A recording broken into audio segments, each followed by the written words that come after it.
But I ain't gonna lie, if Vin Diesel them hit me up, say, "Hey, you want to be in this?" Yes, I'm jump on it. I'm jumping on what you need. That's until he look at past episodes of us talking about him and white sex. Don't be surprised. You're like, man. Look, just hit him with his own line. That's what family do. We talk. Hey.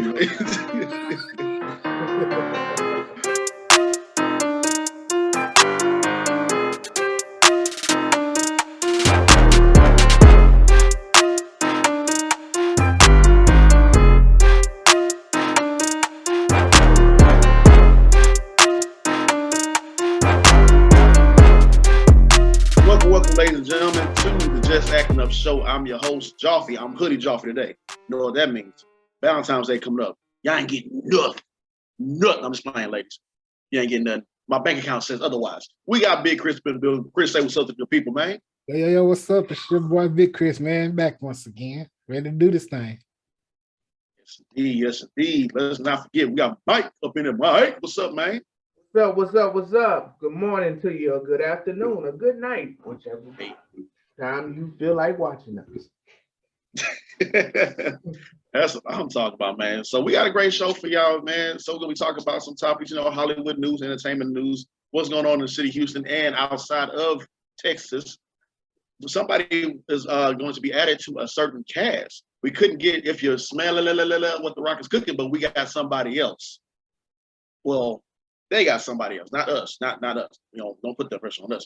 We're gonna talk about some more Kanye West news because Kanye been up and down. Once he does good, he does Kanye. So we're gonna talk a little bit about that, all that and more breaking news in the entertainment industry with Hollywood. James Gunn, talk a little bit about what's that show called? What's that movie called? That's what it's called, Guardians of the Galaxy. All that and more, and of course, Just Acting Up. Stay locked in.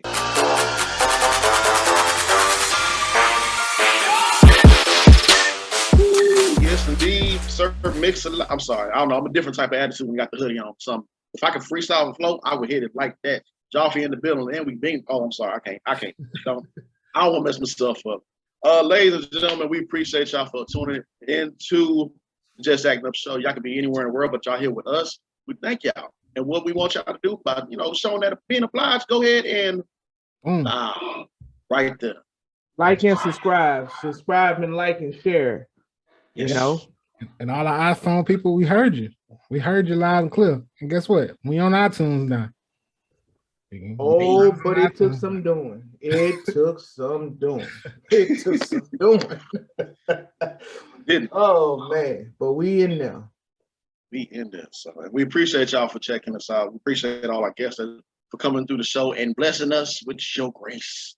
Telling us about how you got your started and everything. So watch all those interviews. We interviewed like quite a lot of people. Quite a lot. Yep. And yep. Okay, let me stop.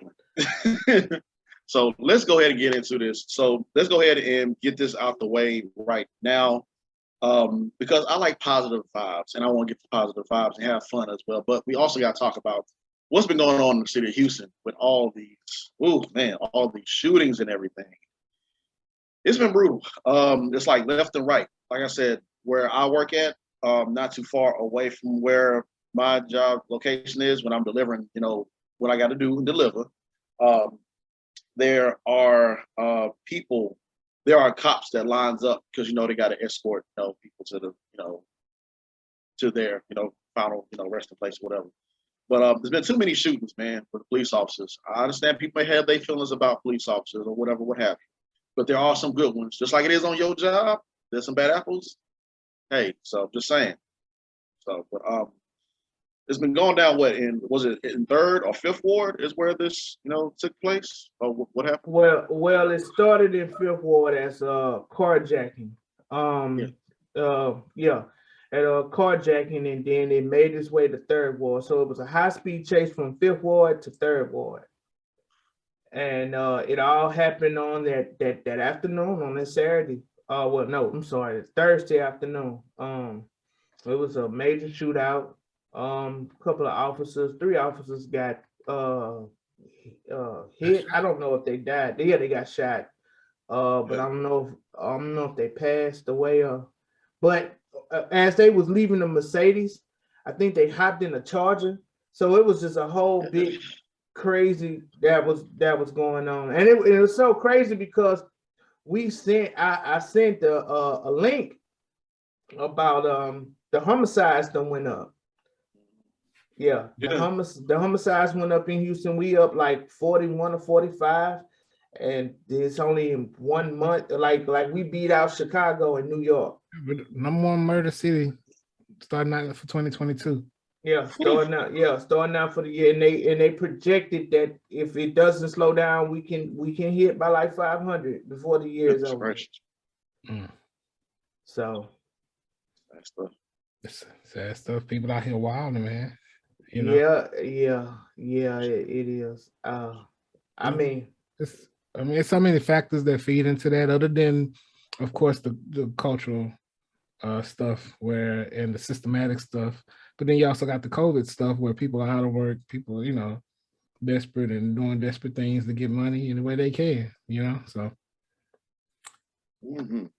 watch yourself out there. Yeah, please watch yourselves out there, man. It's a mixture of a lot. Like you said, the culture, it didn't change. People value death. They don't value life anymore. Making rash decisions that can land you in jail for the rest of your life. You know how it goes. So yeah, it's our turn, and the gun laws in passed where everybody can carry. But that's not the problem. In my eyes, I don't see it because everybody had guns. Everyone carries guns before that law even passed. It's just the culture. It's like the violence that took is at its highest. It's at its highest, and it's at its highest everywhere. It's like, can one city not have one homicide? Is that even possible? Doubt it. Highly. Yeah, man. So to piggyback off of what y'all said, man, y'all be safe out there. Be careful out there. Try to be aware of your surroundings as best you can. Don't leave your key items in your car that's visible. Put it inside the trunk so you can take away that attention towards you and your vehicle. That's just something I learned. Somebody told me. And yeah, man, don't live your life in fear. Enjoy yourself. Don't live your life in fear, man. So just absolutely. And I encourage law-abiding citizens, protect yourself at all times, because that's the law. That's your constitutional right. And yeah, man, just be safe, man. Just be aware of your surroundings, basically. Keep your head on a swivel. Yeah, keep your head on the swivel. It's what we living in. It's the day and time that we living in. So swivel. Facts on facts. Yeah. So let's get into some sports news. So before we get into football news, we're gonna talk about basketball real quick. Talking basketball. I feel like Westbrook heard everybody talking about him last week. What is the point? Because but they say he's the only Laker since Kobe to score 30 and a half. Because he went off the other day. Yeah, I heard it did. Yeah, so, he's shooting threes and all. I guess Okay, now which one are you talking about? Westbrook or LeBron? Which one? Westbrook. Okay, you talking about Russ? Oh, okay. Yeah. I think everybody talking down on him kind of got to him. He just nah, I'm gonna show you. Made it. Oh, he made it. He's not bricking right now. Okay. The thing that gets me is the Rockets want him back. The Rockets are trying to get him back again. You already know what he is. How? I mean, I know we're trying to get picks. Well, also they could trying to, because when he came the first time, this was James Harden's team, and so this was supposed to be everything around James Harden. So maybe they're trying to bring him back to make him more of the centerpiece and build around him and his style. Bro, it's not gonna work. Man, I don't know. It's not gonna work. But it's gonna be the Rush show all day long. Do you honestly see the Rockets competing for a title, or even the top 5 or top 3 in the West, adding Russell Westbrook? Not for at least another 2 years, 2-3 years. Yeah. Those young players got to develop. Yeah, they will probably be on the outside looking in for playoff, and then basically what Chris said, probably another 2-3 years. I don't know what they're trying to do. I don't know if they're just trying to get him so they get rid of John Wall. Then that's a lot of money. They're gonna buy out Russ. So it's not the money, bro. The Lakers got it. The Lakers got it. The Rockets, they got it too. All of these franchise teams in the NFL, NBA, they got it. It's not about that. It's about pride. Yeah, that's what it's about. Because if they trade Russ, then that's letting everyone know in the world that they made a mistake. They made a mistake. I don't know who it was. I don't know if it was Jeannie Buss. That's the owner of the Buss family. I don't know if it was Rob Pelinka or LeBron James. Everybody's gonna be like the Spider-Man meme. They're gonna be pointing at each other, like who fault was this, who fault is that. But like I said, they're not gonna get rid of that man. They're not gonna trade him. They're not gonna trade him. They're not gonna do it. It's not gonna happen at all. Only time will tell, man. But the 2022 NBA All-Star starters have been selected.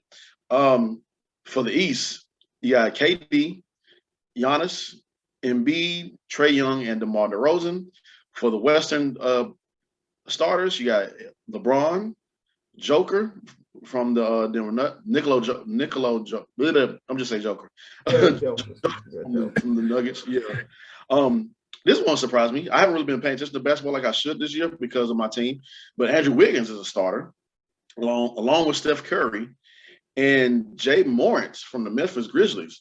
Jay Morant is on another level. So yeah. So I don't know if they have. I don't think they picked up Ja Morant. Yeah. Ja. So let me see. And even in the article, it says Wiggins was the most surprising selection, the number one pick.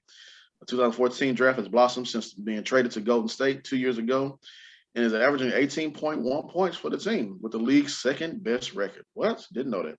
The reserves for the game will be voted on by head coaches, and the conference will be announced on February 3rd. So, yeah, man. So yeah.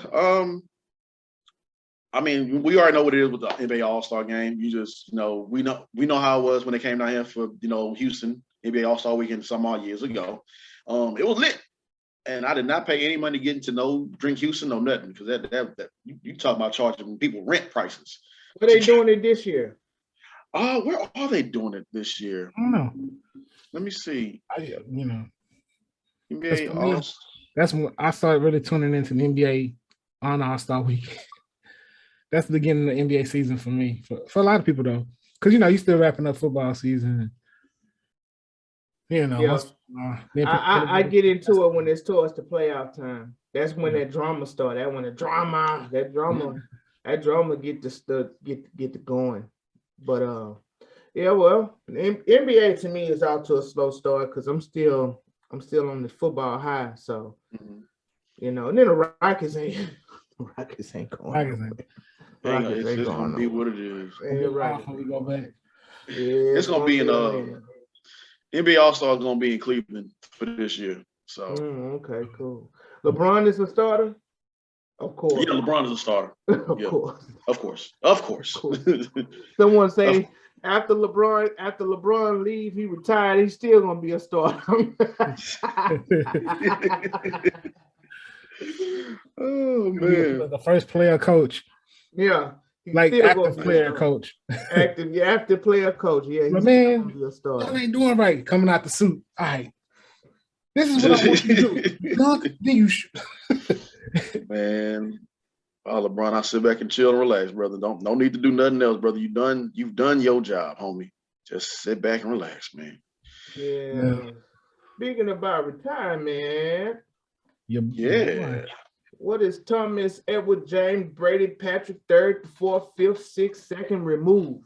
Well, however, Skip Bayless mentioned his old government name, damn near his social security number. No, this while we're getting on the football, last weekend's games was really good. It was really good. It was like They was both close games. Was that Sunday, Saturday and Sunday? That was Saturday and Sunday. They Yeah, were both really close. Like, cause one team was that the Rams won by field goal. Rams won by field goal. Green Bay game. That was a crazy game. That was a crazy game. They won by field goal.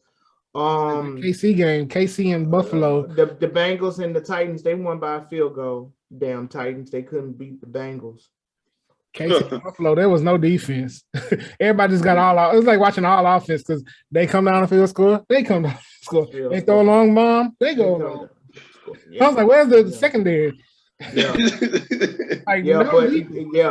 But Josh Allen played incredible. He played incredible. The record for I think it was 4 touchdowns in one game. Yep, no interceptions from both quarterbacks. No interceptions. They just had no defense. They just had no. Exactly. You right. No defense. Win the overtime. I'm like, whoever get the ball first winning, and KC won. So man. Entertaining, man. Though. It was a beast of a game. So I mean, of course, y'all, ladies and gentlemen, we recorded this on Saturday morning, so we're talking about the week. We know, y'all know what week we talking about. So we'll know what the fallout's gonna be, but pretty much let you know, playoffs is about to end soon, about to get into the Super Bowl, real soon. Waiting for the halftime show. That Super Bowl halftime show gonna be bananas. It's gonna be nuts. It's gonna be crazy. That's gonna be crazy. So like I said, now back to retirement. So Tom Brady. Yeah, the GOAT. You think he's going to retire? You think that's it? Yeah, man. See, and there's a report saying multiple sources close to him. Let me see, where is it at? Multiple sources. Who's it? Cousins? Tom Brady cousins on? Yeah, I always ask myself that when they said what's the dude named Chad Broussard? My sources are telling me. Who are your sources, sir? Cause I'm like, man, what is?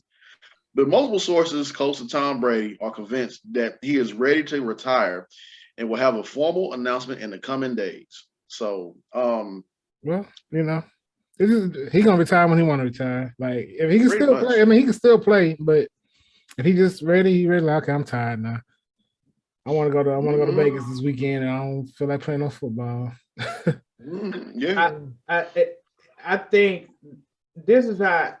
Tom Brady is not retiring because of the game. He was retiring because of his woman, Because listen, let me tell you something, man.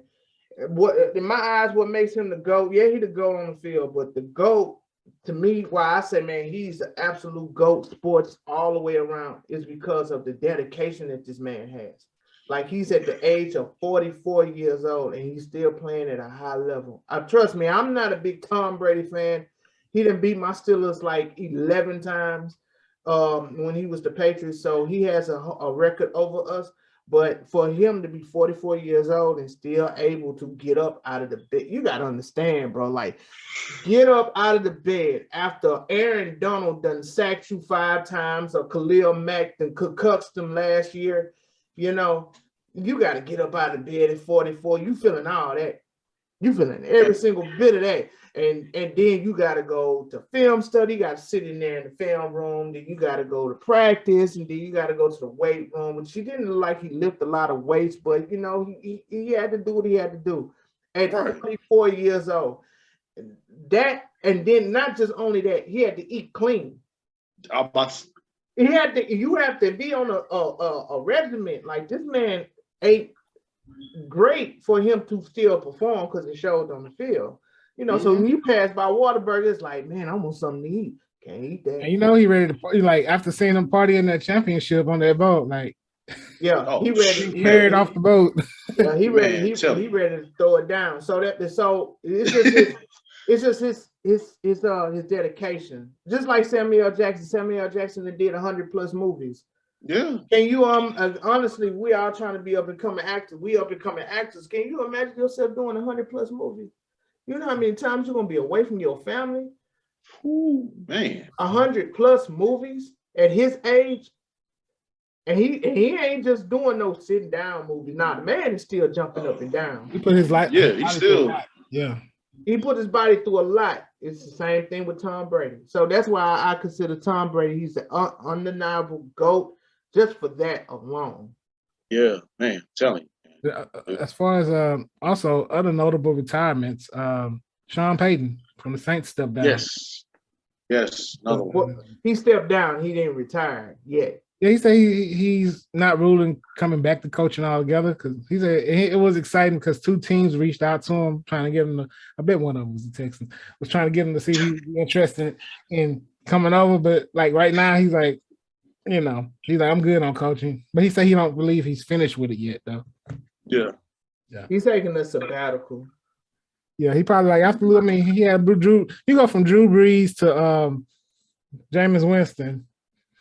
He's like, Tatum Hill, Jameis Winston. He's like, you know what? I'm kind of stressed. I'm kind of stressed out right now. Yeah, you're like, you know what? I'm good. I don't want to do it no more. Man. Not at least not over here. So you know what? He has a movie coming out about him. I don't know if y'all know about that. I've seen the preview for it, the trailer by Kevin James is going to star in it as Sean Payton. So it's a comedy and it looks hilarious. It's about that year when he was suspended from football. It's based on, I don't know, it's loosely based on, but the year that he was suspended from football because of the scandal. After they won the Super Bowl. Right. They had the scandal. So it's loosely, it's a comedy based about, I guess he went to watch his son's team and he ends up getting involved in coaching his son's team. So it's based on that. That's cool, man. I like Kevin James. That's cool. It looks funny. The name of the movie is called Home Team.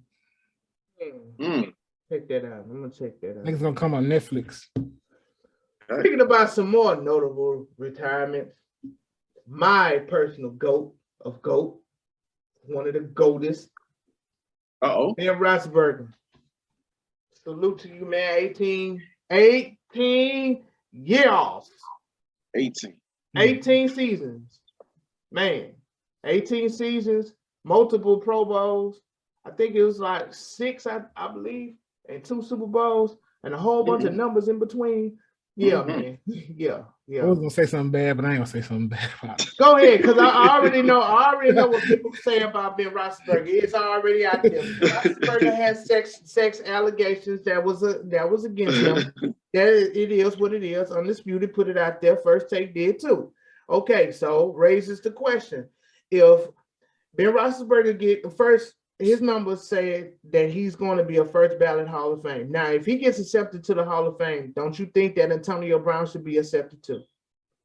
Yeah, I agree. Because it's about the Hall of Fame is supposed to be about your performance, your career performance on field, not off field.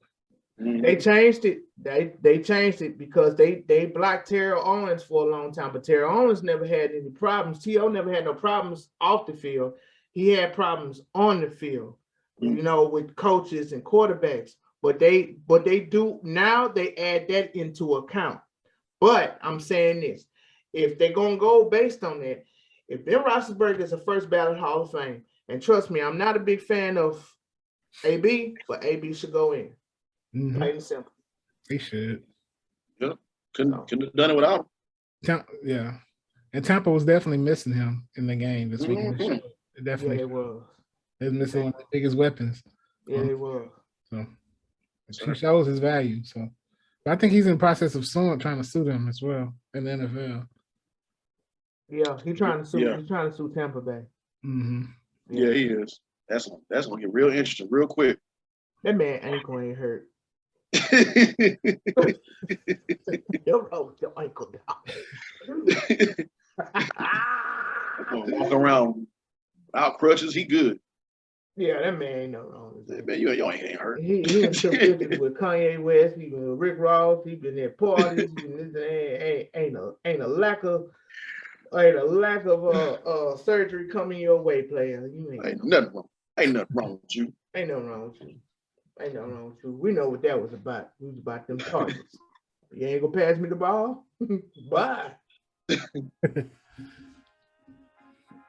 Cartwheel down that field. Yep. All right, y'all. We're about to get into some entertainment news in the Critics Corner. I want y'all to stay locked in. We got a good show for y'all. Just Acting Up Show.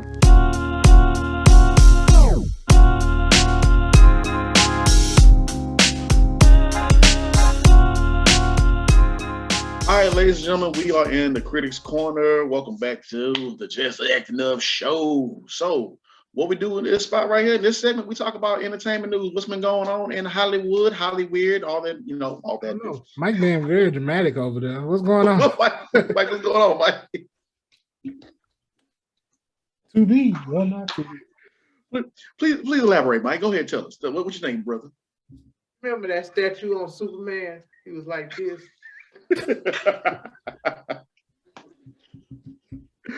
Oh man. Nah, go ahead. Oh man, you good, brother. You good, man.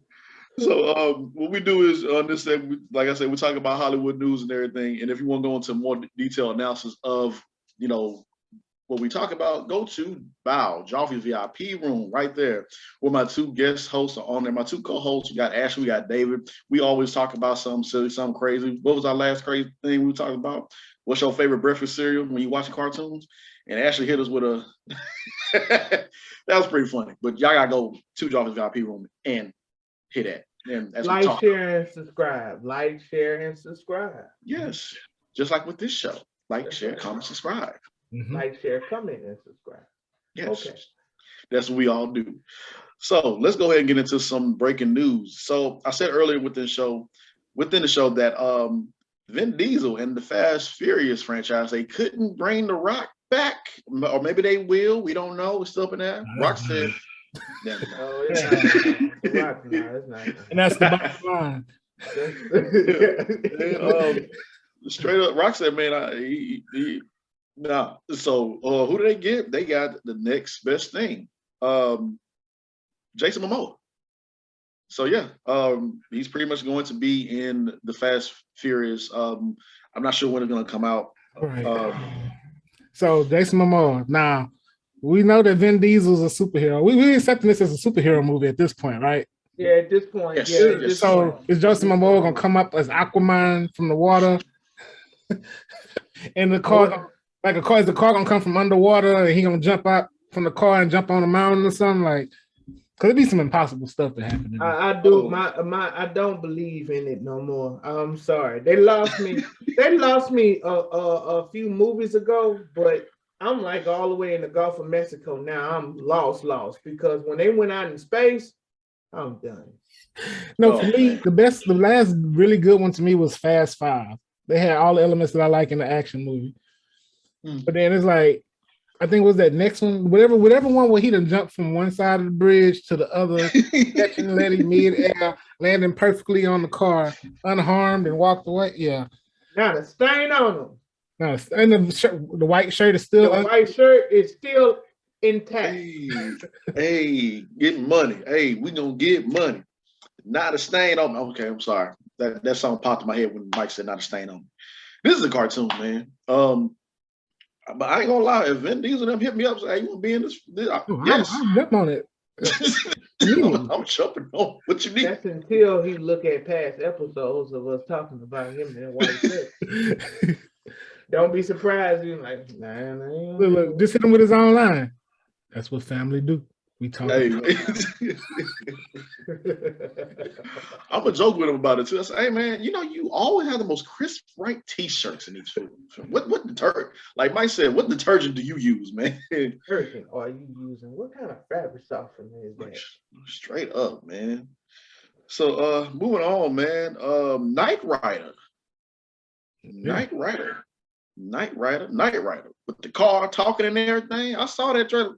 I think Mike, you're the one who posted that in the. I don't know if that was a movie or not. I don't know. That was me. That's a movie that says it's coming in July of this year. Really? So it's real. But stuff get pushed back. That's just the teaser. So they say it's going to be a Knight Rider movie coming this summer. That's what's up. We'll see. I don't know. But they haven't said anything about Knight Rider at all. Like we pretty much know a lot of movies is coming out this summer. I know Black Panther 2 is the biggest is coming out this summer. Yeah. Coming out later on, I think November, But it's coming out. It's supposed to be coming out. It's coming out in November. I thought it was in May, but they pushed it back, didn't they? Yeah. No, it's is when Black Panther's coming out. No, it's supposed to be Doctor Strange coming out in May. Okay, Doctor Strange coming out in Yeah. May. That means Black Panther got pushed back in November or something like I that. think Black Adam's coming out and Thor is coming out over the summer. Yeah. Thor's coming out. Yeah, Thor's coming out and Black Adam. Yeah, Black I can't keep up with all this stuff. Now, is Black Adam coming out this year or next year? I thought it was this year. We're gonna have to double check. We want to fact check this. Yeah, we're gonna have to fact hold us to that one. Fact check this. Don't hold us to that. I know Morbius, they said in April. Yeah. Fact check this. Yeah, man. So so many superhero movies, so little time. Speaking of these superhero movies, James Gunn confirms Guardians 3 is the last time people will see this team. So that's a question mark right there, because we know that James Gunn is working on Peacemaker, and another thing that James Gunn came out and said that he's working on another character from the Suicide Squad that's going to have another standalone TV series on HBO Max. I hope it's not the squirrel. What's the little rat? Weasel. That was a weasel. Weasel, whatever. When is supposed to be Deadshot and the other guy? I'm so sorry. I said Deadshot and the other guy. Please forgive me, Idris Elba. I forgot his name. Deadshot and Bloodsport. Bloodsport. Okay, Bloodsport. Yeah. So I don't know, man. We're gonna see what happens. I mean, I guess this gonna be the last. I mean, like I said, James Gunn, this is the last time this team will see this team. I don't know what that. I mean, I guess it means what it means. Maybe we're looking too far into it. Maybe, like you said, they probably all about to branch out and go their way. We all got to say goodbye at some point in time. So yeah, we're gonna see, because like they bringing in more Marvel characters, and so you got to give everybody their screen time. So I guess we'll just have to wait and see what happens with it, man. So yeah. Before the show had started, I'm not gonna lie, I had got sidetracked because my favorite superhero in the MCU, my number one favorite, the Punisher, is going to be a part of the MCU. Hey, that is a fact. So yeah, I'm excited about that. I don't know how Disney gonna work that in, because this is the Punisher. Okay. Mm-hmm. This is the Punisher. This ain't nobody that's, it is the Punisher. So it was John Wick. Before John Wick, it was the Punisher, Frank Castle. So and Knight Rider is Johnny Blaze. So then you got Deadpool. So I don't know how Disney gonna do this, because it got to be done right. They got to be, if it's going to be a movie, it's going to be rated R. If it's going to be a TV show, it can't be on Disney Plus. Right. Unless you give an R rating segment or something. Yeah. But Disney's doing their thing. I know with the what's the girl that was in the Hawkeye that's getting her own spinoff? Haley Steinfeld playing as Kate Bishop. No, the other the one they was against. Black Widow. She shot Kingpin in the end. Oh, okay, yeah. Oh, I know you're talking about. I know you're talking about. Yeah, I think her name was Michaela or Kayla, something like that. Yeah, she's the one that. But I'm wondering if they'll bring them in because she's an assassin. Yeah. So that could be a way they could bring them in through that show as well, into that whole, and she's connected to the crime world and stuff. Yeah. Well, where there was Kingpin, when I finally finished watching it, I knew the Punisher was somewhere around. Yeah. And honestly, I don't think the Kingpin is dead. I don't know. But they say he took it from the comics where he got shot. He got shot, and he temporarily lost his eyesight or something in the comics at one point. Oh, he got bread. He'll get it back. Yeah. These superhero villains, they got bread on top of bread. They got so much money. It's like they got how big is your bank account, homie? Like, dang. Oh man. So moving on. Kanye West. Like I said, Kanye, here's some good news, bad news. Kanye's Kanye, but one hell of a musician, talented. So I'm gonna talk about the good for Kanye, because we all know about the bad that goes with what's going on with him right now. He's going through some things. Hey, it is what it is. But this right here is dope to me. Kanye West is hiring all homeless people to model for his new Yeezy Fashion Week collaboration. I think that's pretty cool. I think it's pretty cool to see Kanye doing something like that. I mean, we hear it all the time, but despite what Kanye has goes on or whatever, you see so much negative. We do hear in interviews that people that work with him that say he's very generous. Like he'll just talk to you, he just hand you some money, or just something like this right here. This is beautiful to me. I think I like this. I dig this. So we need more of this from you, Kanye, as you try to navigate yourself through life and get your life back on track. So. I think Kanye just he doesn't have a filter. Like, he's just a regular person. Like, well, not to say all celebrities are not regular persons, but they have their filters. Kanye don't look like he has any filters. If you don't like the paparazzi, you're gonna look at him crazy. They punch him. He gonna punch him too. He gonna uppercut him. Hey man, you in my space. I'm gonna put them hands on him. Straight up. He's when he's kind, and when he's generous, he's generous. That's not the first time I heard. I heard that he talked to some girl at a bar, and they just had a long conversation, and he just gave her $10,000 or $5,000 after it. I was like, hey, thank you for the conversation. I'm gonna leave now. Here you go. Have a nice day. Can I talk to him? Yeah, I need to talk to Kanye. Like today. Where you at, Kanye, right now? Straight up, man. I need to have a conversation with Kanye. Which brings me to my question. Would you have a dinner with Jay-Z or take $500,000? Which one would it be? 500,000. 500,000. All the way across the board, 500,000. 500 going once, going twice. Yes. Yeah, that's my final answer. Yes. Yes. I'll put myself in the right situation to talk to people that can give me the same advice as Jay-Z. Right. Okay, but what if Jay-Z gives you some advice that you can make like $1 million? Well, see, I'm kind of different though, Mike. You know that. So I kind of got people I can call on. All right. Okay. Set aside Chris Caesar Chapman. All right. Anybody else? What if Jay-Z put you in a position to make $1 million because he likes you, he likes your chemistry, he likes your personality? So there you go. But you just took the 100,000. Then the 100,000 is not cash; it is taxed. So that 100,000 is taxed. That is true. And then you have student loans. This is what Biggie said: more money, more problems. Exactly, that's what I'm saying. So, I mean, you're winning both ways because you're having a conversation with Jay-Z, and then also you're getting 100,000. So but I'm just saying, it's something to think about. All about how the way you flip it, and if you gotta have the right mindset. That's why we say when you get a large amount of money, sit down somewhere. Yeah. Think. Yeah, and then if you got child support, they gonna hit y'all pockets for real. I know some people, boy. Because this ain't $500,000 in cash. This coming from a check. Okay, you gotta go to the bank. The bank gonna ask you where you get this money from. It ain't as simple as 1, 2, 3 now. Not at all. Oh, man.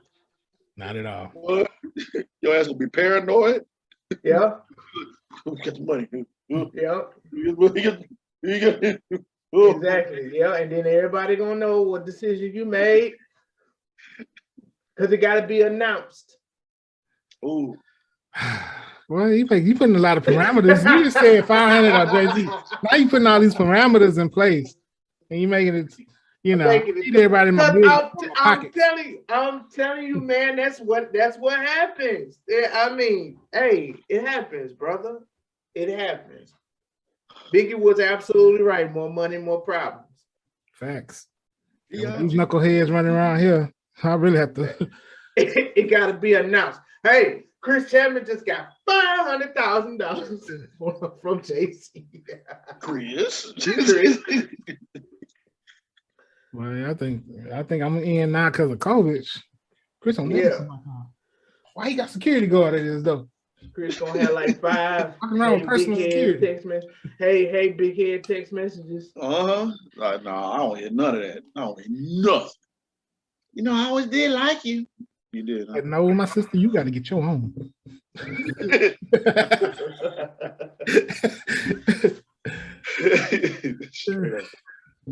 And also, moving on, Janet Jackson.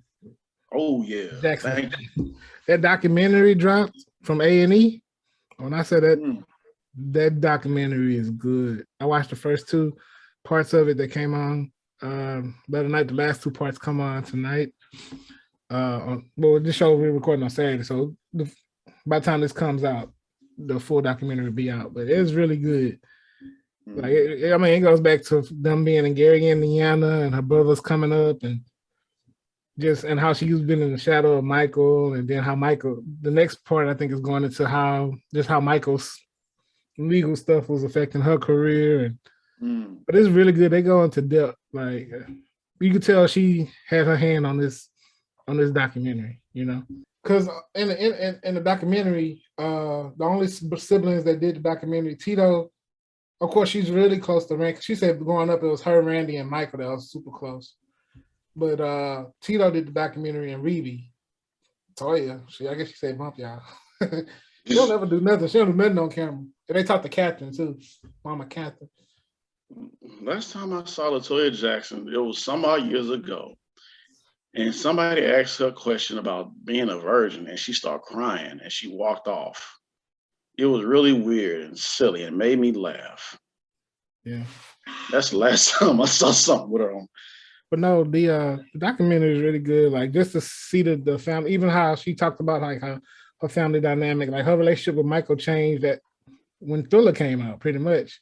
Like, it was just like how stuff changed, like with their relationship and how it affected a lot, and just like their upbringing. And it was just interesting seeing her career told from her perspective, you know. And shout out to Janet, because it was more than right for her to do that documentary, because I feel like it was very unfair. I think it was Hulu that came out with the incident that happened in the Super Bowl. Yeah. Yeah, and I didn't see it because just like the other documentary that happened 2 years ago, that Oprah did the post about Michael Jackson and the child molestation, and come to find out, once again, there was lying about that, and that whole Justin Timberlake situation with Janet Jackson, they tried to paint her into a picture like it was her fault, you know, and I thought that pretty sucked.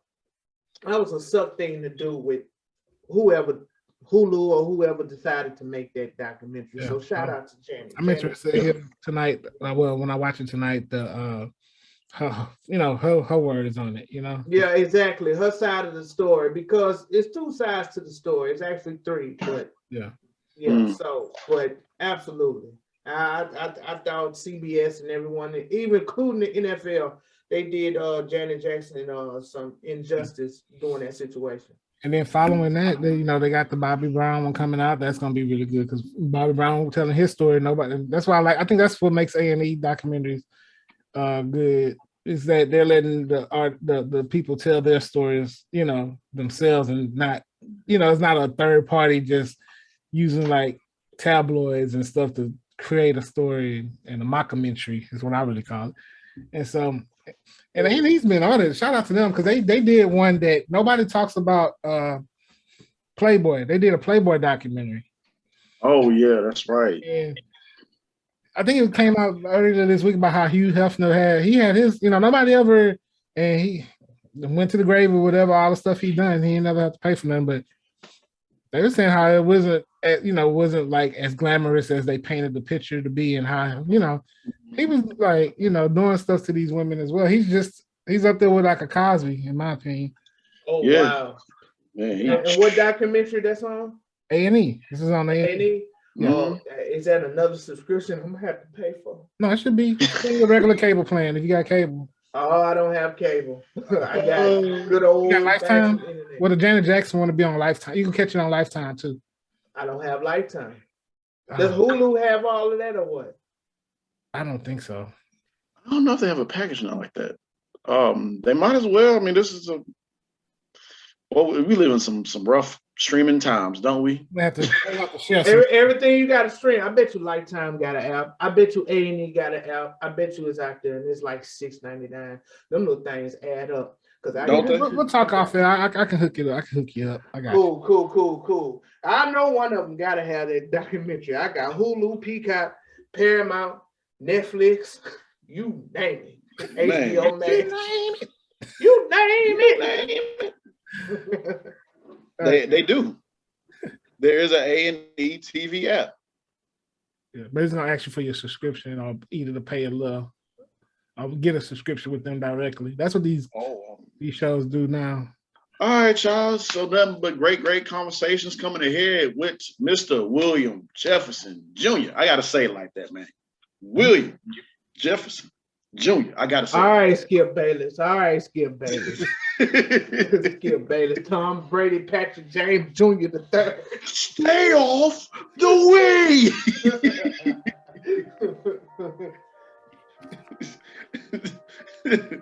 Yeah, man. He gonna come in for the interview. So y'all stay locked in to the Just Acting Up Show.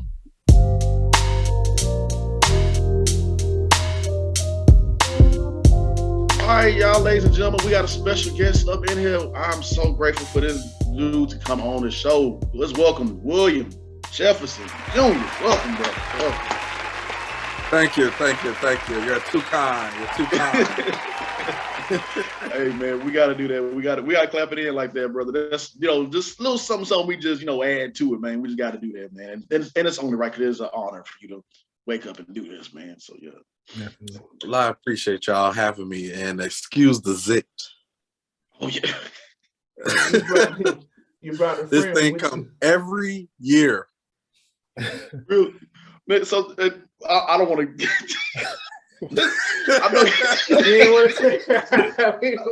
wasn't gonna say it because like I wasn't gonna say nothing. But I'm gonna say it. Hey, go. Can you? Hey, They're gonna be like, damn, is that a third eye? Like, it's always that one homeboy like everybody just talking, and then the one boy, hey man, what's wrong with y'all? Like just pointing out right there. Like I make fun of myself. Now, cause William, he he does he goes live and everything. And it was one live he was on, and he had the Band-Aid right there. And he just straight up told everybody, look, because he was holding the button.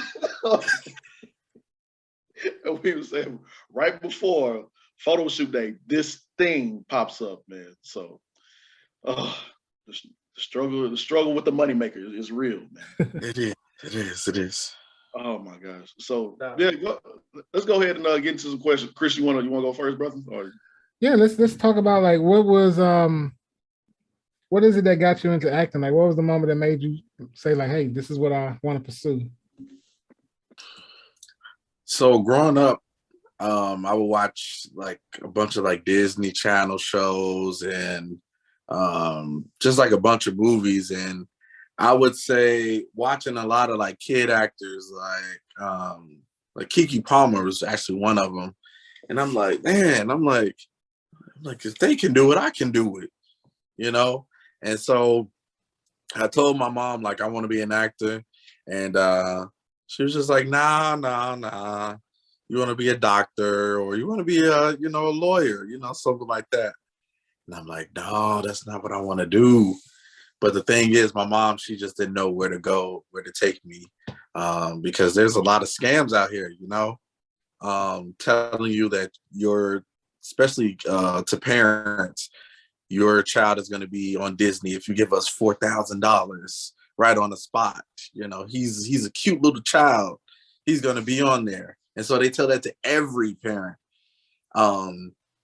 So I had to wait until I was 18, honestly. So, and I haven't done any theater, but my mom put me in everything else: karate, basketball, Boy Scout, dancing, you name it, So that's what made me want to get into acting, watching just like kids do it. And I'm like, I can do it. They're telling like good stories. I'm like, I want to do that. I dig that, man. So you were like an active kid then with the karate and dancing and everything. So you nice with them hands, bro. So see, this is why you be nice to everybody when you first meet them. You never know what they know. Well, that guy, I need to get back to it.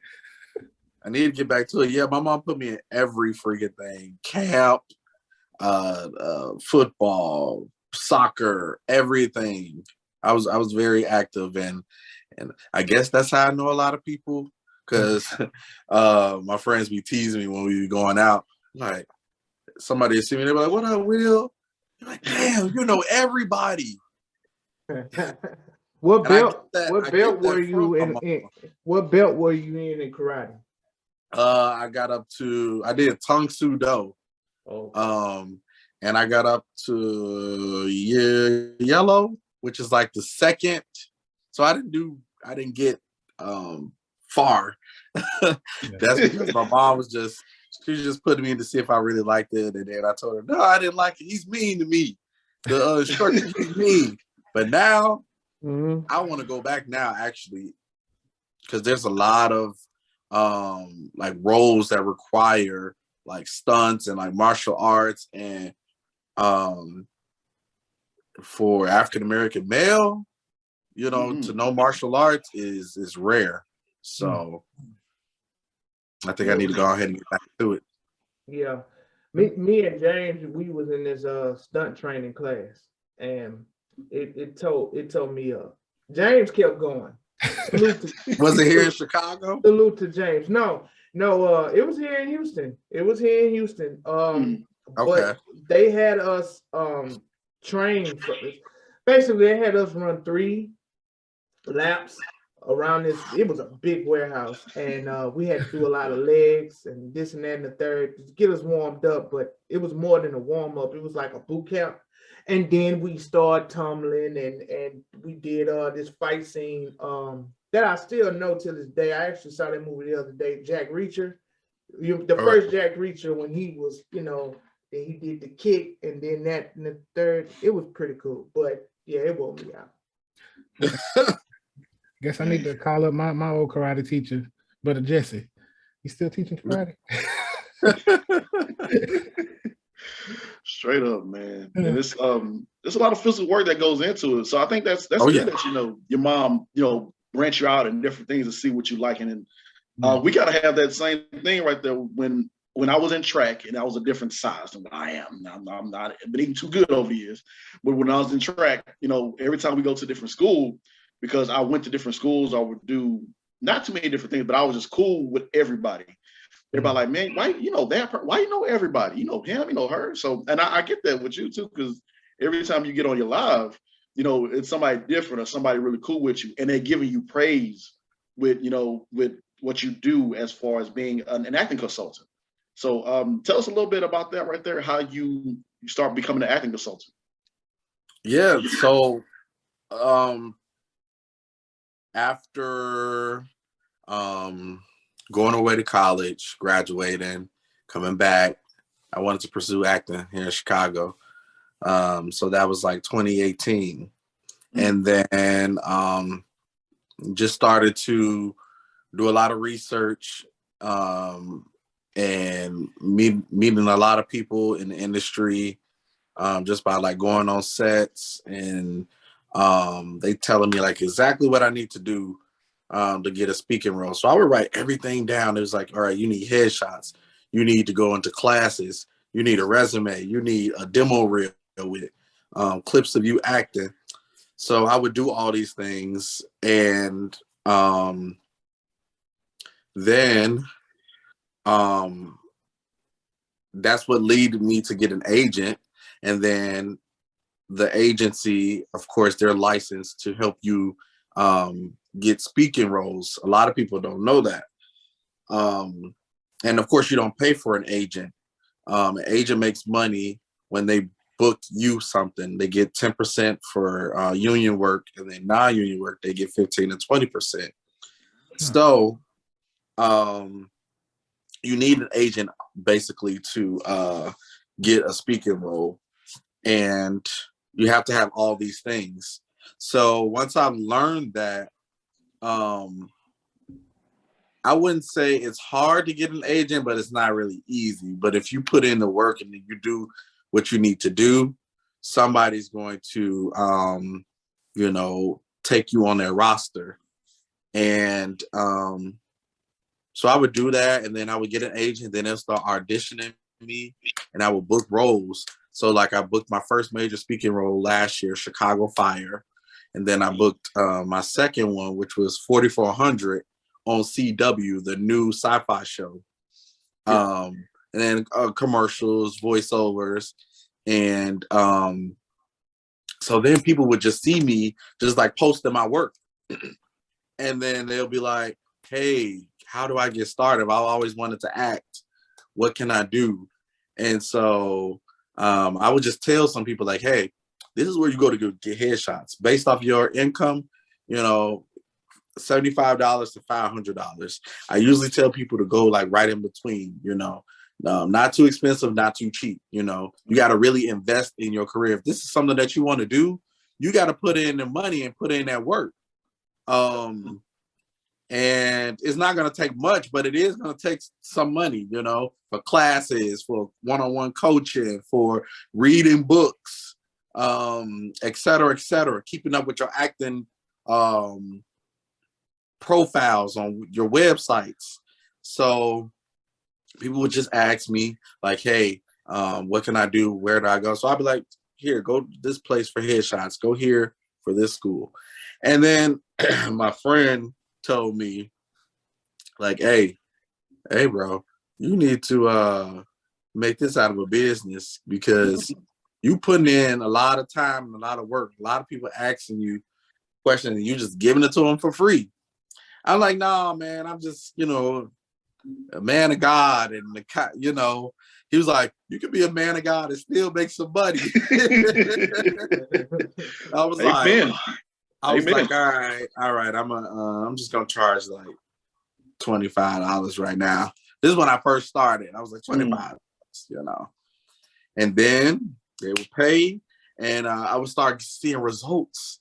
Yeah. My first person, he came from the streets. He was out of nowhere. He like, hey, bro, how you get in this action shit? I'm like, hey, first of all, that ain't how you come to somebody, bro. I know what you're saying, but professional, I'm a professional, like, I get what you're saying, but it's a time and a place when you use slang and stuff to somebody, So I'm like, well, this is how you do it. I had to put in that proper voice. Well, this is how you do it. You go this, you do this, you do that. And then he was listening, he's like, hey, I ain't, the money, that ain't the issue, blah, blah, blah, blah, blah. And I'm like, all right. I know you're getting them PPPs and all that stuff. So yeah, go ahead and send that. But he got signed. It was crazy. And then he booked, he had an audition and he booked Chicago PD in a big role, a guest star role, not a co-star, a guest star. And I was like, whoa. And then he thanked me for it. And I went over his house and his peoples, and he was like, hey, this the man right here that helped me get an agent, y'all, for real. Like, I was like, yeah. I'm like, but I felt good about it. And then more and more people start coming. I was telling them the same thing, and they would get signed. So last year, I made it official. And I was like, okay, let me give me a logo. Let me give me an Instagram page. All this. Let me help some people like on my team to help me, an assistant. So the Actor Advisor is the name of my company. And I launched it January 1st. And I helped a total now 38 people get signed to agents. Mm-hmm. And it would be more, but a lot of people be playing games, man. Like they'll be sending me their info and they say they want to get started. First thing I do, I'll send them a class. And one girl, she said, I gotta be in acting class to be an actor. And I was like, so doctors don't need to go to medical school to be a doctor. Lawyers don't need to go to law school to be a lawyer. Cops don't need to go to the academy. Mind blowing. I couldn't believe it. She's an Instagram model. So I was just like, okay. You just want to be famous. You just want the trailer. You just want the fame. You want people to do your hair, makeup, and you think that's like all glam and glorious and all that. But how about staying up all night, studying the script, literally breaking it down, who you are, where are you, what's going on, why is it going on? You literally breaking the tear and then going back to being happy within that same minute. Yeah. You know, can you do that? Yeah, exactly. So, and learn all of these dialogue, the whole 17 pages, nonstop you talking.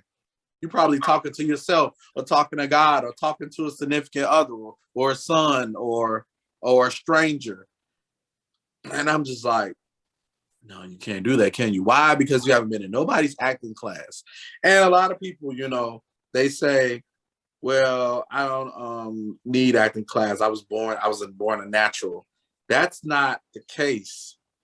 When there's somebody higher than you, there's casting directors and producers that's much higher than you. They want to see, can you take direction? I feel like that's what acting class is. Can somebody higher than you tell you to do something different and you listen and you take in that direction? You might be a natural. You might never probably need acting classes, but that's really what that is. They want to see, can you listen to somebody else other than yourself? So going back to the Actor Advisor, it's been great. It's been rocky road. That's anything. I've had some trolls email my clients and say, oh, he's a scam. Don't do it. You should never pay somebody to help you get an agent. How come? If they don't know what to do, if they're lost, nobody to go to, no, I got people that's like in states that don't have anything to do with like the industry, but they can literally work from home because everything now is home, self-tapes. Nobody's going in person anymore. And I'm only charging $100 to change your life, possibly. You could be making almost millions one day. And you just didn't know where to go, what to do. You was lost.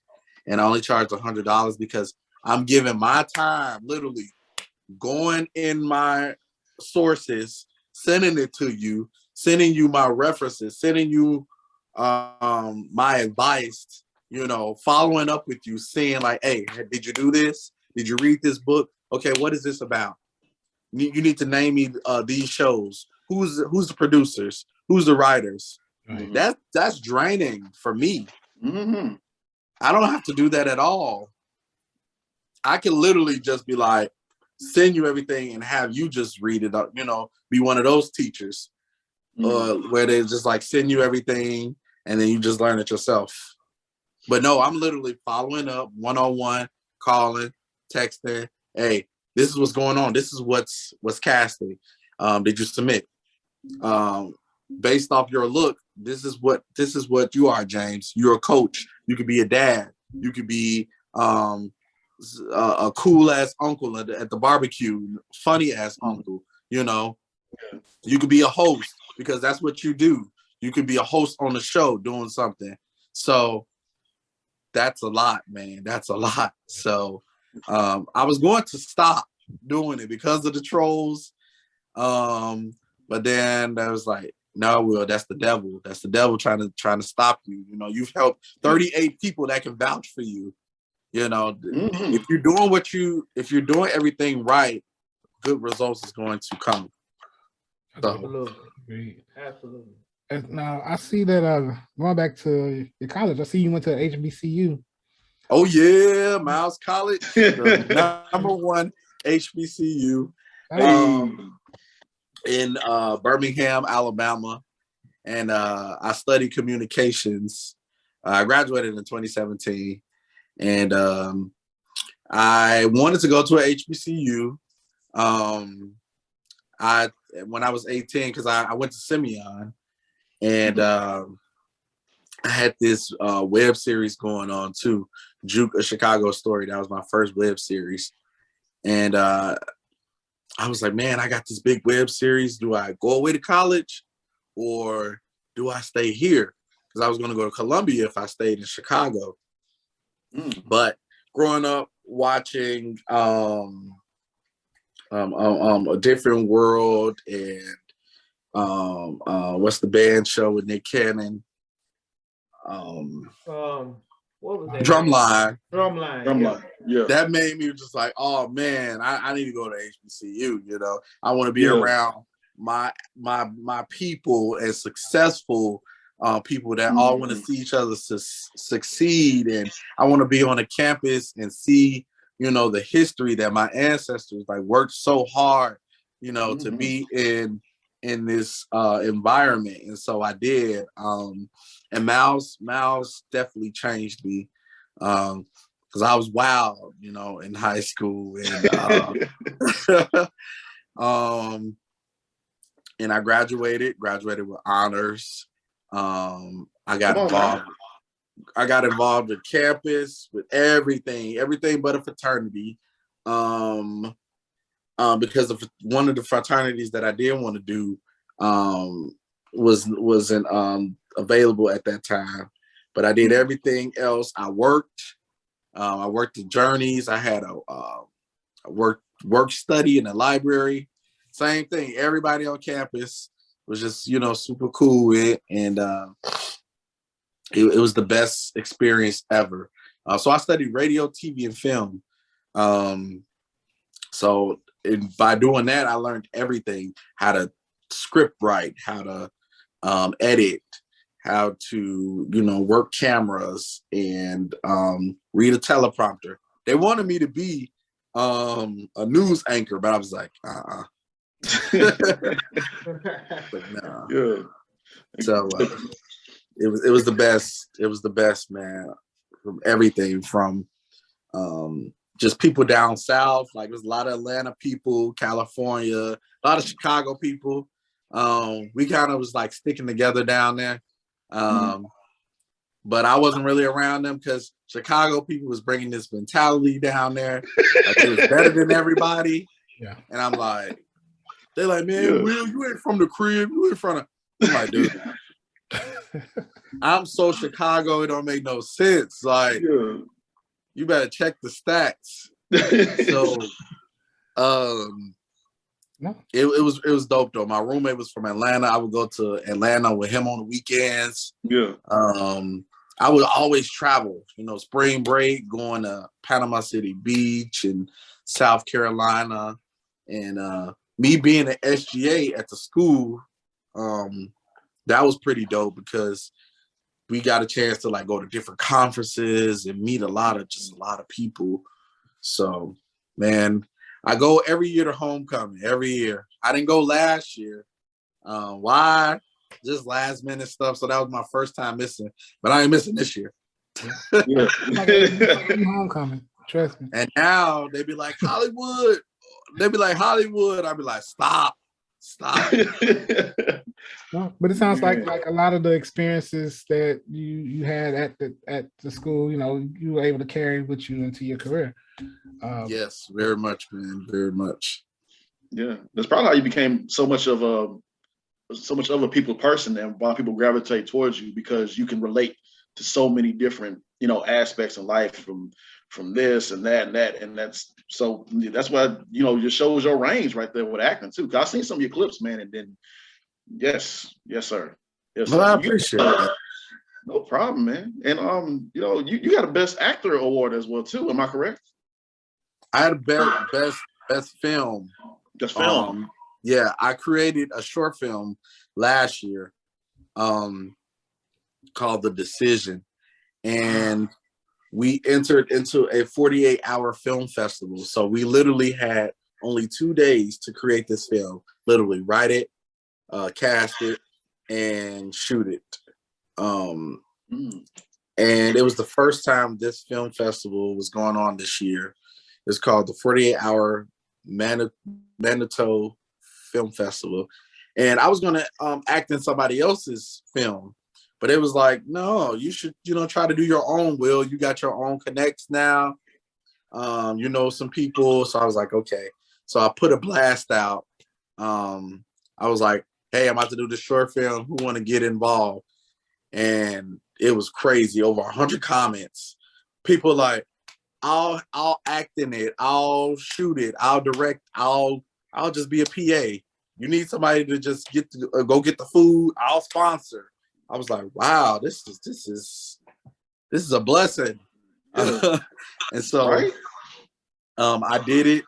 I hired a writer. I told him exactly what I wanted in there. So the film festival had rules.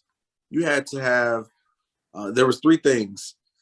The theme was faith versus doubt. The line that you had to put in there was don't tell anybody anything. And then the third one was you had to have a watch in there somehow. So they have these rules because you can't cheat. You can't have a film already and then try to put it in the festival, So they did that so that way they know that the film is brand new. And it has to be 5 minutes max. So my best friend, she's also an actress. This was her first short film, but she won Best Actress out of all of the other films.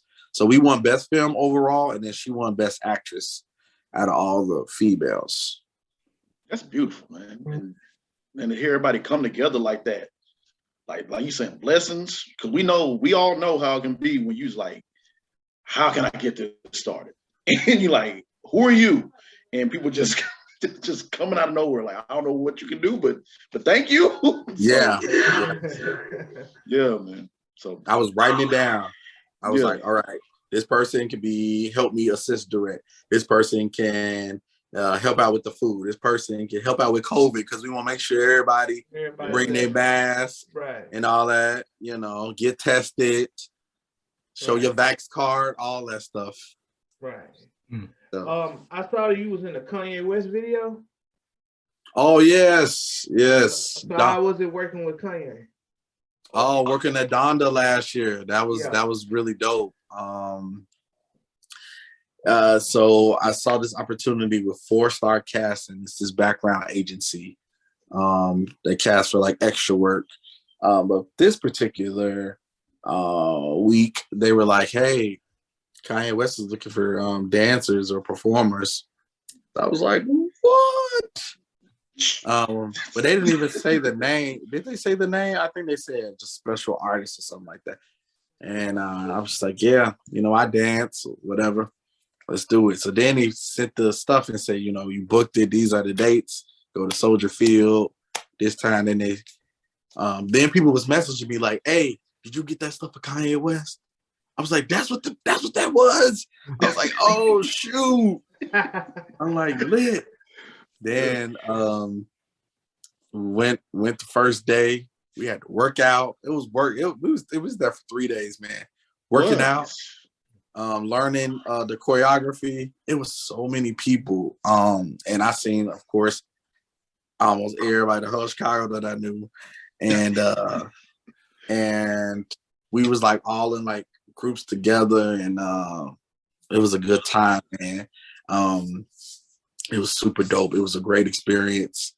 I was like, wow, the performance Soldier Field. They was like, no pictures. Make sure you don't take any pictures and all of that. And I was like, I'm gonna take my picture. I don't care. I'm gonna take my picture. And I ain't signed no contracts. So you're right. And a lot of people took their Donda vest too, because as soon as we got done performing, we had to give it back. But a lot of people took their vest. I would have took that vest. They were selling air. That killed me. They were selling air on eBay. Like someone came in there with a Ziploc bag and said, "This is air from the Donda." Zip, put it on. Selling. Man, when we got out, it was like the fans was like, "Oh my god!" It was like, "I'll pay right now, $2,000." I'm like, "What's your cash at?" Yeah, this vest is gone today. For real, it was crazy. I felt like one of those stars for real, because people was just really running up and wanted to take pictures with me and everything. I was like, security guard, like, what are you doing? We're trying to protect y'all. I'm like, lady, you are a pitiful security guard with no training, no vest, no gun, or nothing. So you you puny, like Mm-mm. On the most. you're not protecting me. You just here because they hired you on your $12 an hour shift. I was going to ask, and I seen also that you mentioned that you were on the 4400. How was it stepping up to that set of 4400? Oh man, 4400 was the best. That was my second major speaking role last year. And when I auditioned for it, I was just like, because I heard that they had a 4400 on Netflix, so this was the reboot of it. And I auditioned for a friendly employee, a guy that's working in a coffee shop, while the main two actresses, they're coming in, they're not buying anything. So I'm just that employee that's just like looking around like, let me know if you ladies need any help. Yeah. So, and that was a co-star. And so I did the audition. My agent sent me that. I was like, I can do this. I feel this one. I'm like, this one gonna be mine. And so I dressed like the part. I literally put on the apron, as if I'm working in the coffee shop, and had the towel, and I started setting stuff down. I had a reader to read the other lines, and then I said my lines. And sometimes with co-stars, it's just as simple as that. Yeah. Just saying your lines, and then that's it. And that's what I did, and I booked it, and man, they were so welcoming. And I knew the main actress, Ariane Roach.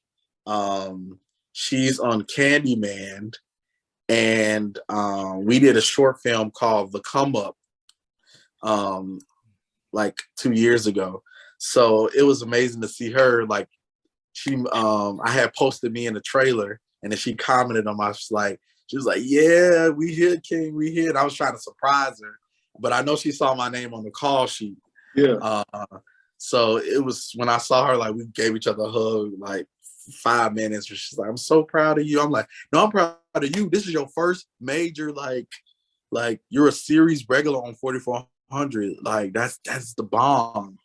She was like, I'm just blessed. I'm just, so she was in Candyman. I don't know if y'all saw it. I saw it 3 times. And she was the one, she had the dreadlocks, and she was in the stall, and she was like, it's not funny, guys. She so freaking was. Yeah. That's her. Okay, got you. Yeah, she's in 4400 as a detective now. This is something totally different for her. And now she wears her hair in a bun and a suit, and she's real, just detective. And I love the show though. Everybody is real welcoming, and the show is just super mysterious. And I've always wanted to have superpowers. So just to be on a CW show on a network, I was just this is everything, man. Because I used to audition for Black Lightning a lot. And I was like, I'm gonna get in a Marvel movie or a DC movie or something. It's coming, it's coming, it's coming. Yeah. We always say that on the show, hey, Marvel, we can be right, oh, what you need? Right. That's it. Yeah. Chris, that's exactly what I want to do. That is it. I swear, if I see something oh my God. I would just be, that's it. Just let me be the oh my God dude. Yeah. and I'm good. I'm good with life. Oh yeah, man. and I've heard that there's 2 films coming here in Chicago. There's a Marvel movie coming in April, and there's a series, Apple TV series from a Spider-Man. One of the Spider-Man producers is bringing here too. They're gonna be shooting that for 8 months. So I already hit my agent up hey, you see this? Think of me. Yeah, for real. So for real. I'm gonna be working hard, and that's why I have to have headshots to show that I can portray these characters, and I have to have clips to show in that too. And eventually, the goal is to join SAG-AFTRA because that puts you at a better ranking too. Because once you're SAG-AFTRA, then the production doesn't have to worry about trying to pay fees and stuff like that because you're SAG-AFTRA, you know. So they know that you're serious and you've worked as an actor. So I got one more, and I got to join. I'm a must join.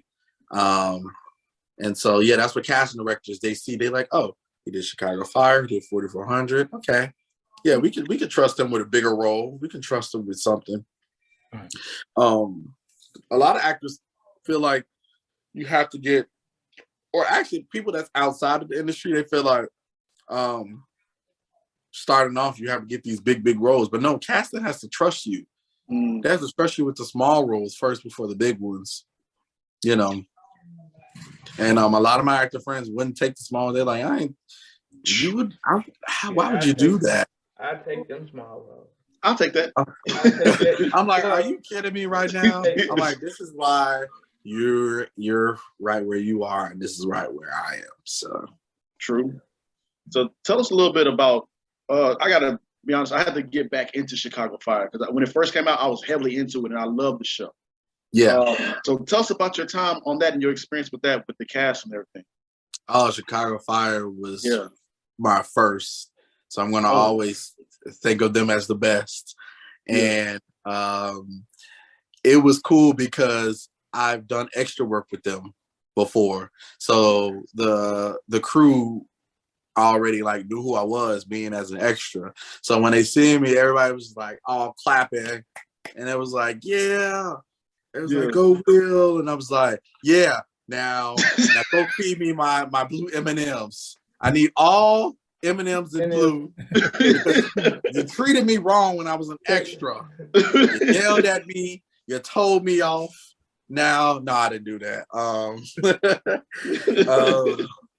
It was a great experience. I auditioned. The role was young man. He was threatening this girl because he was trying to get at her brother because he owed us some money. The gangbanger on there. And so I had to self-tape it. However, my speaking roles on TV was a voiceover because she was calling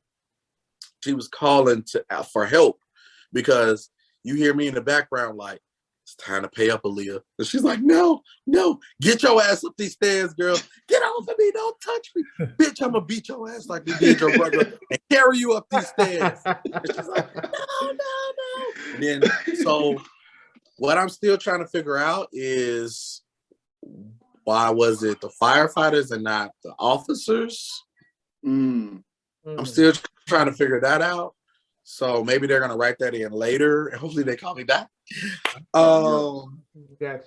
And so that was so you didn't see me saying that or physically grabbing, but you hear my voice on the phone, right? But I had to audition as if I was doing that to her, and I had it on my page. Like I usually do, show the self-tape to screen. Mm-hmm. Like showing like what I did in my audition and then what's going on, how it looks on TV. Right. And so that was like one of the roles where one of my I ain't even want to say friends, actor buddies, was just like, I would never take that role. You can't even see it. I'm like, man. It wasn't about that. It was about booking the room. And booking the room means I am in it with these casting. I'm in it with these producers. Somebody had to take the role, you know? And they're going to remember that. They're going to be like, he's professional. He did his work. He came and did what he had to do. Oh, Candyman, part 3. Yeah, William Jefferson, the Chicago Fire. He did a great job. Let's call him in. You know, that's what booking the room is. Yeah. Go ahead, Chris. I was just gonna say, are there any type of roles that you would turn down, or that you?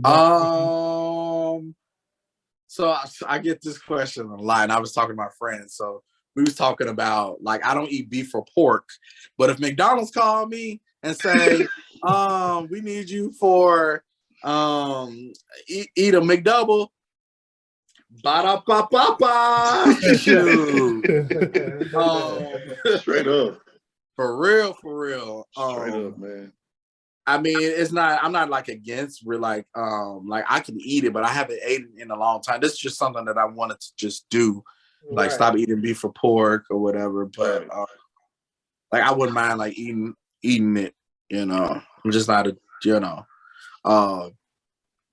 because I would see other people eat differently on set. So I'm like, because I have a whole plate full of stuff, and then I'm looking at them like, they just got a salad, and they be like, yes, this is really, really good. And I'm like, yeah. Okay.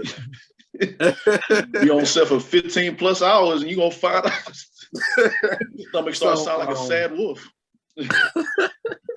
And they be so full of one little piece of salad. I'm like, are y'all faking it? Who y'all trying to impress?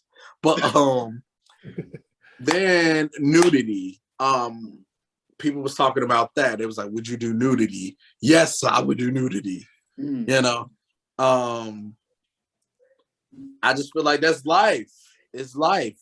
Yeah, what you see on TV is real in person. Like if you see people, you know, having sex on TV, that's life. You know, you want to make it as real as possible. You see people, it's a comedy. You see somebody running in a lake with their clothes off. That's comedy. That's something that somebody would do for real if they're goof. You know, yes, your body is pure. Your body is should just be for you. It should be private. But at the same time, as artists, we have to present. That's your job, to present and bring that story.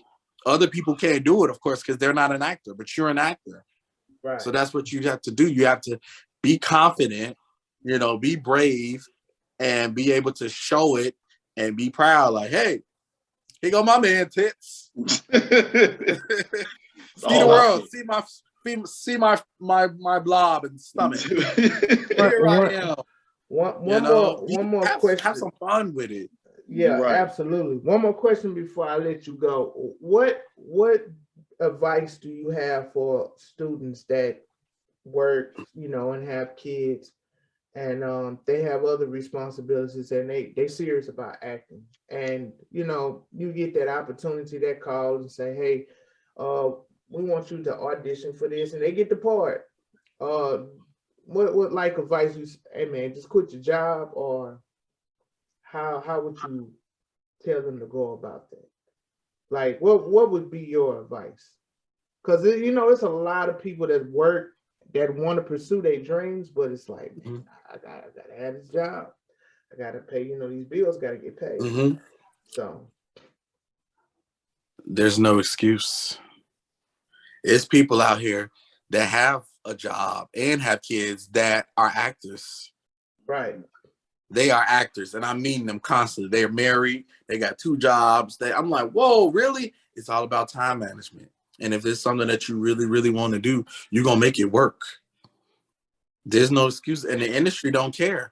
And that's where I try to tell my clients, like, hey, you know, you coming with me with these excuses about this.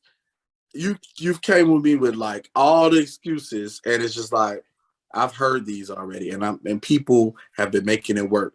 So if they can make it work, you can make it work. I don't know how, but you just got to make it work. You got to figure out this something. It has to be something that you want to, and you can start by just doing like, okay, I want to be an actor, but I got kids. Okay. First things first, you got to get into some acting classes. What can you do? Start saving. Start pitching. You can start off with just something as simple as $5.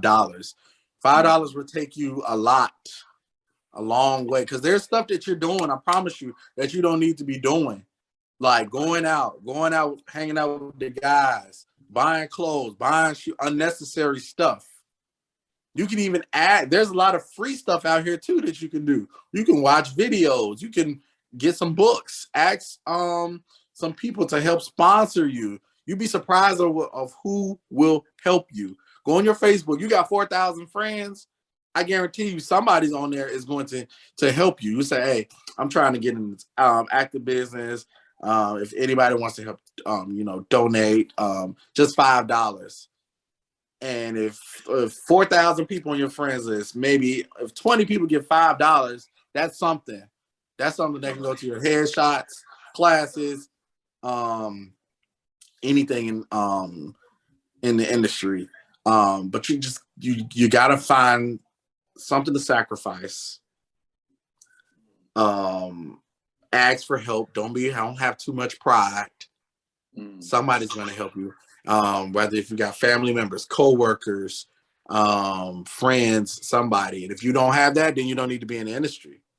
Because some people are like, well, I don't got that. I don't got people to go. You don't need to be in the industry because you're not a people person. Somebody can't help you.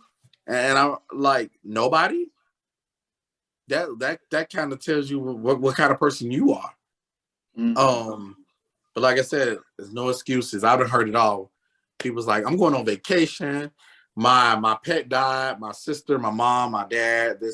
Which I completely understand because things happen to me, and I want somebody to show sympathy for me. But at the same time, the industry it keeps going. It's just like, okay, you can be replaced next. So you just gotta find that real reason why, and you're gonna make it. Anything that you want to do, you're gonna find time to do it. Yeah. Les, appreciate that too. That dropping gems today, bro. We appreciate you on that one. Last two things that we'll get you out of here. Tell us a quick, because we had Diallo and Kareem on here, and also Sultan on here. Tell us about your time on Southside. Southside. Start to wrap up. Yeah. Southside is also thebomb.com, man. Now with Southside, I was actually a featured extra. So that means, and I was core. So that means I'm on there all the time with them, but I'm not saying any lines. Now, why did I take this role? Because I felt something special with Southside. And I was just like, this is better than just going on there as a co-star, coming in on one episode and then you're gone for the rest of the season. And they are like a family. They are funny. They are cool. The whole production is just laid back, just chill. And they're so Chicago too. That's what I love. And African-American male, like, kings, we all like in this together. We is tearing up Hollywood and everything else. And so that's what I loved about them. And I'm like, I have to be on board. Got to be on board with this. And I did. And they made me feel like as if I was with the cast. And so they would put me on every episode, man. Every episode, dang near. Me making facials, me doing funny stuff. And honestly, that's the best acting, when you can not say a word and still make people laugh. Yeah. That's the best acting. And I hope they get renewed for another season. And who knows what will happen from there. Yeah. You're right about that, brother. Just go ahead and let everybody know where they can follow you at, where they can catch you at on Instagram, Facebook. Cool. So my Instagram, Twitter is at Will Something Else. That's WILLSOMEELSE. My people say I'm something else, so that's where I got that from. The Actor Advisor at the Actor Advisor on Instagram. I don't have a website. Everything is social media, simply because it's free. And Facebook, William Jefferson Jr. Gotcha, man. Brother, appreciate you again for taking time out your day to share your knowledge and drop those gems and your experience and everything. We wish nothing but blessings upon you. We thank you. We already know you're gonna go far, even though you are here right now. We know we can already tell you're gonna go further than what you imagine. Last quick thing before you get up out of here, brother. We know you was on a 4400, and you said earlier you wish you had some superpowers. In this crazy acting world, what would be your superpower, brother? What would be my superpower? Yeah. I would say something like Take your time. I don't know. Can you have more than one? I mean, can At least two. top two. Top two. One would be to read people's mind, like what they got going on, what's like what they're saying in their mind, and what they're thinking. That's just me in real life. I just be wanting to know what people be thinking sometimes. Telepathy.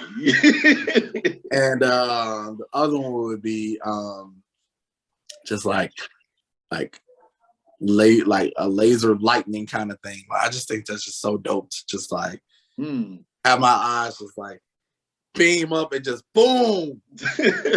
Get your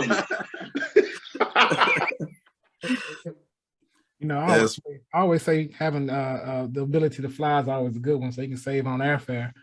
Oh yeah, you save some money for real, man. Oh, yeah. William, mine is to double myself so that double can go to work. That's mine. Double gone, go to work. Man, go to work for me. Man, well, since we all sharing powers now, man, I don't know what would be mine. I guess super speed would be super speed or invisibility. I could work that. I was thinking of that too. Like, don't be no creeper though. You see, you in the wrong places. Guy's trying to live out his glory days and track. I was that pose right there, man. Oh man, Will, man, appreciate you, brother. Once again, thank you. Many blessings to you, man. Be safe out there. We'll talk soon. And appreciate y'all for having me. And thank you. If you need me back, hey, I'm gonna be glad to come back.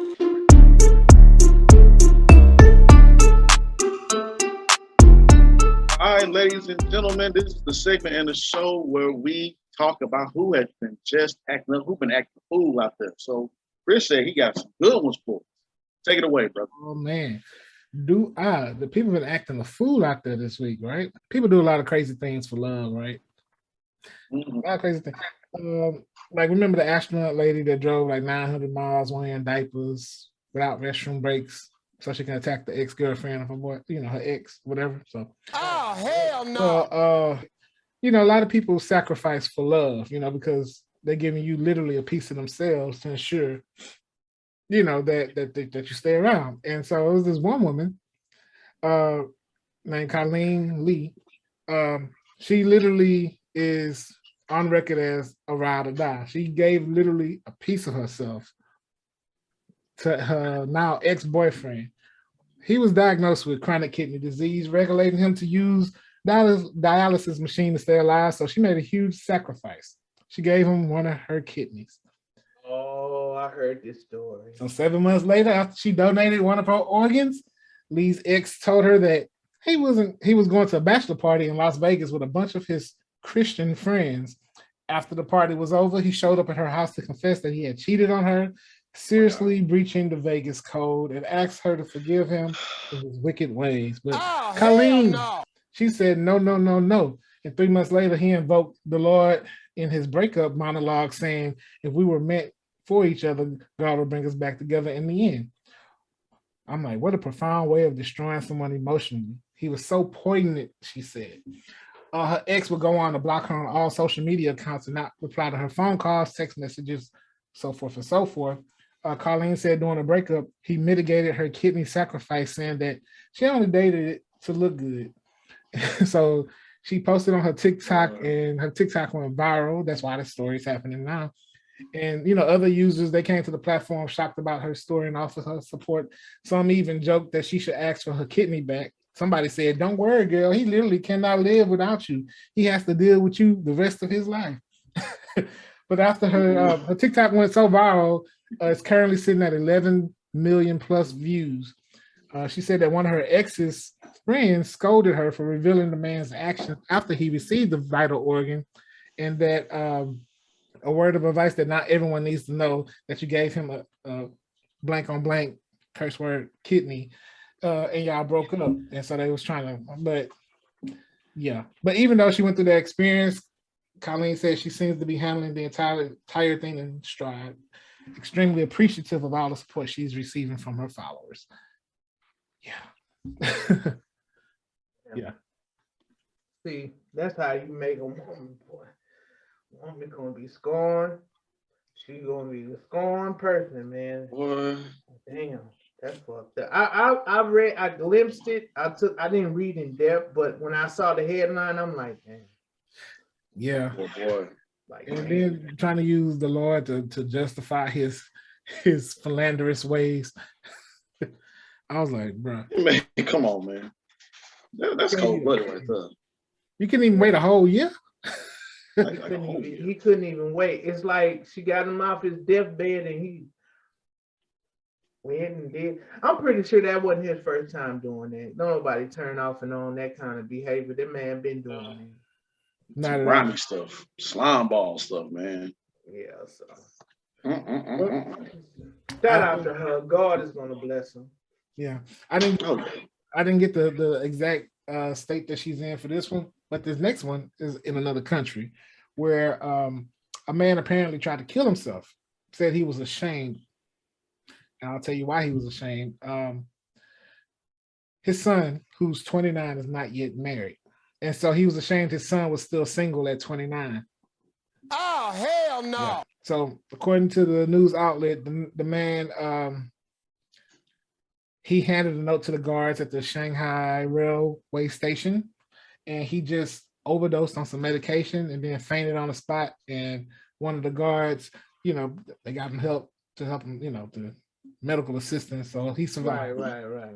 But in the note, it was addressed to his son. And the man wrote that he lived a life of shame because his son had yet to start a family. People of my age in the village all have children and grandchildren already. But you were 29 and you achieved nothing. So even though he survived, was in the hospital, it did spark the conversation on social media about that because I think the platform is Weibo. That's one of the popular platforms in this country. One user commented that it's the father's responsibility is to raise his son well and give him good education, but also see him married and start a business. Only then can he complete his mission. And other people commented just saying that it will be harder for his son to tie the knot even more now because that's added pressure because now your daddy up here trying to get off himself because you're not married. Right. Like, man, who wants that pressure? It's already enough pressure being single, Right. And so it gets real out there. But y'all know what country that is? I'm gonna say Hong Kong. Trying to see. They gotta be over there somewhere overseas. They gotta be. Of course it's overseas, James. They gotta be over there. Over there. I don't want to say Africa. I want to say the motherland. So why would it not be in the motherland? They're not family oriented over there. I don't want to be my black people. I'll pick Africa. I'll go out of here. I'll go ahead and pick Africa. Gotta be somewhere over there in Africa. Where what's going on? Where is that? It's in China. Ooh, I said Hong Kong. You was on tip of your tongue, yeah. I was right there. Close too. He said Hong Kong. Yeah, in China, the expectation for people to get married before the age of 30. So it's not uncommon for parents to push their children in that direction. Like most women, they expect to be married by like 27. So it's like they take it serious like that. Yeah. Mm-hmm. Family oriented. I'd be disowned if I was in China right now. Yeah. I'm way past it. But moving on. Last story. Now this is the one right here. So, what's that song by Lionel Richie? Once, twice, 3 times. Well, 3 times ain't even good enough. So the 4th time, they say, is always a charm, huh? Oh my God. So, man, he was caught on video allegedly robbing the same deli multiple times. Oh, hell no. The deli owner, Augie Lopez, age 77, did not report the first robbery. During that robbery on January 10th, he he was pushed to the ground, and $10 worth of cigars was stolen. They let it go. Lopez told the police the same man returned to the store on January and pushed him to the ground again, stealing $20 in cash. Okay. The next day, police said the robber returned to the store when a 62-year-old woman was working the register and stole $180 from the cabinet behind the register. I'm sorry, surveillance video posted by the news shows the man climbing over the counter and punching a woman as she fell to the ground. Then he climbs over the counter and runs towards the door. That was after the third robbery. And the woman said she told the police she recognized him as the same man from the earlier robberies. You think he would stop right there? He got at least 180 in that one. He made good on that one, right? So the man tried for a fourth robbery on this past Friday, where after climbing over the counter yet again, faced an armed off-duty police officer this time. Police said Travis Neely is the guy's name, age 34, made a run for it and was arrested after a short pursuit. He was charged with 4 counts of strong armed robbery and 1 count of resisting arrest. Neely was taken to the medical center as he appeared to be under the influence of drugs. Lopez, who's the deli owner, told the news that they don't know why Neely targeted their business that's been in the same spot for 32 years, but he's in jail now. Oh, that's 4 times. 4 times. Is this Mayberry? This got to be a smaller town, Mayberry. Is it Mayberry? It's a big city on the East Coast. It's a big city? Yeah. Wow. Hey, yo, Paulie. Oh, okay. What, over there in Boston? Or New York? Paulie, it's New York. New York. It's New Jersey. I was trying to do my best. Damn, man. God, yeah. We was getting there. He said Paulie. So yeah, Sopranos and all that. Okay, man. Okay. That boy said, we're gonna rob this place 4 times. We're gonna be all right. That's crazy. They let this man go for 3 times until the 4th time it was enough. So that what he did that 4th time, that broke the camel's back, huh? Pretty much. It was off-duty officer that was there. Oh my God. I had enough. Was this man is descended from the mountain Caucasus? There was no other deli store. That's the only deli that's in the area. I don't know. I was like, New Jersey's a pretty big city. You could have went to any other place. You won't keep it on that same one. Gosh, dog. Oh well, like I said, yeah, that man had to be from the mountain of Caucasus. I don't have a picture of him, but but come on now, come on, man, come on. Deli sandwich right there. Come on now. All right, y'all, we're gonna go ahead and wrap things up. We're about to get into the balancing act, and we're gonna send y'all off on y'all merry way. Just Acting Up Show.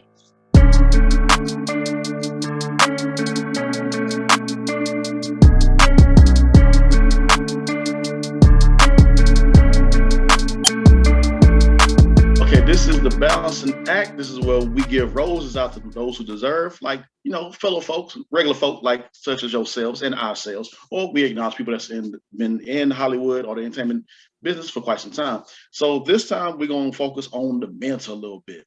So I usually find quotes or biblical scriptures or whatever to pull from, keep myself positive, upbeat, motivated, dedicated, all that and more. So this one thing I came across today, it says, never let one failure from the past hold you back in the future, which is very, very vital and very important.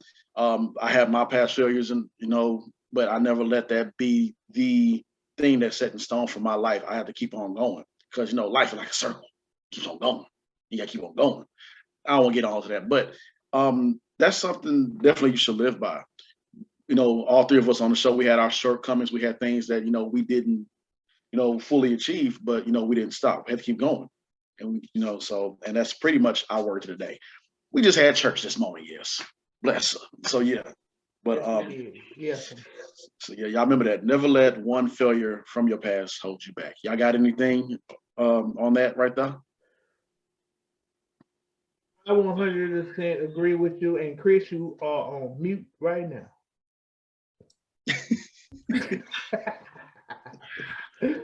But yeah, no, You just gotta Go keep ahead. pushing. Gotta keep pushing, man. Failures make the journey. It's part of the journey. So Yes, it does. Yeah, just a little quick tidbit for y'all. So remember that. Keep pushing, keep going. You're gonna make it. That was something that I heard on First Take about failures. I'll make sure I look it up. I will post it on our page, but it was a good quote. So.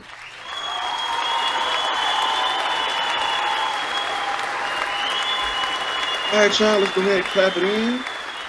Clap it in, clap it in, clap it in, clap it in. Appreciate y'all for tuning in the show. Thank you, William Jefferson Jr. Gotta say it like that, for coming by on the show and talking with us, giving some great gems, great tips for us. And that's the show right there, ladies and gentlemen. We wish y'all blessings, peace and blessings to all y'all. Y'all got anything before we get up out of here? Shout out to Maven Gray. He had a concert on 27th this Thursday. And man, shout out to him. Sorry I missed it, my brother. I was being lazy, tired. But yeah, Maven Gray doing his thing. He got some new music that's dropping. So be on the lookout for that. Cool. All right, Chris. your quote of the week. Sometimes life will kick you around, but sooner or later you'll realize you're not just a survivor, you're a warrior. You're stronger than anything life throws your way. Solid. Solid. Y'all have a good one. That's it for the show. Make sure to comment, subscribe. Peace.